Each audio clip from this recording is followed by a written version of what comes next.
E direi che la mostra delle mostre fa parte di un circuito, basterebbe vedere quante persone ci sono per capire che è un grande elemento di promozione turistica. Arrivano centinaia di migliaia di turisti nel Prosecco, è la prima destinazione per crescita quest'anno in Veneto, destinazione turistica, e siamo in attesa del riconoscimento del patrimonio dell'umanità come patrimonio dell'umanità, con l'obiettivo di creare un modello non solo paesaggistico ma anche di rispetto dell'ambiente.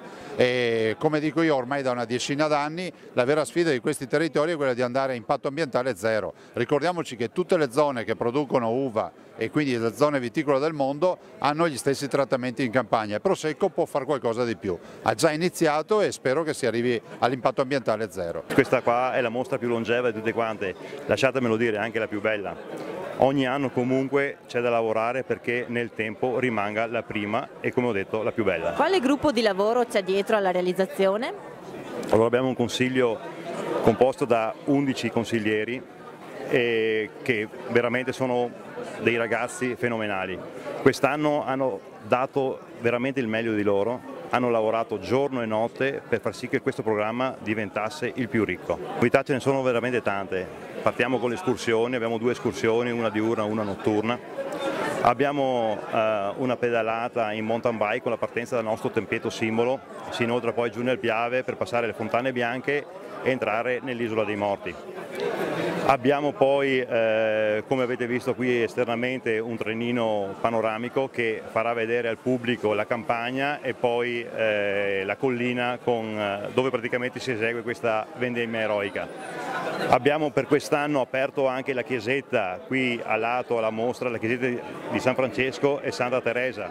Questo lunedì per la prima volta abbiamo l'esclusiva, proiettiamo il film Finché c'è Prosecco c'è speranza, con il backstage proprio presentato all'interno di questa chiesetta prima dell'inizio film.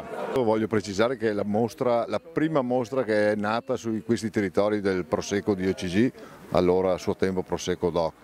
Porta sicuramente turismo, soprattutto porta lavoro per i produttori e quindi è una mostra che è di importanza vitale per il territorio.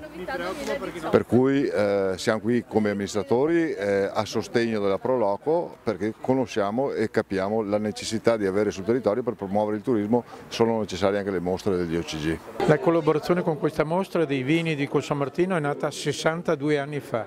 Sono 62 anni che ogni anno faccio i trofei per le premiazioni di migliori vini della produzione del Prosecco qui di Cossamartino.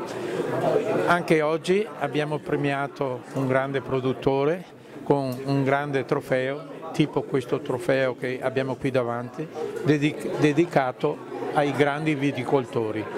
Il Prosecco ormai ha preso il volo e non perché io lo studio a Parigi, ma quando vado a Parigi non mi propongono più di bere lo champagne, ma mi propongono di bere il Prosecco e questo è un dato di fatto, è un lato positivo per i produttori di questo prodotto del Prosecco di Cossamartino, ma anche per una divulgazione a livello europeo e mondiale del Prosecco.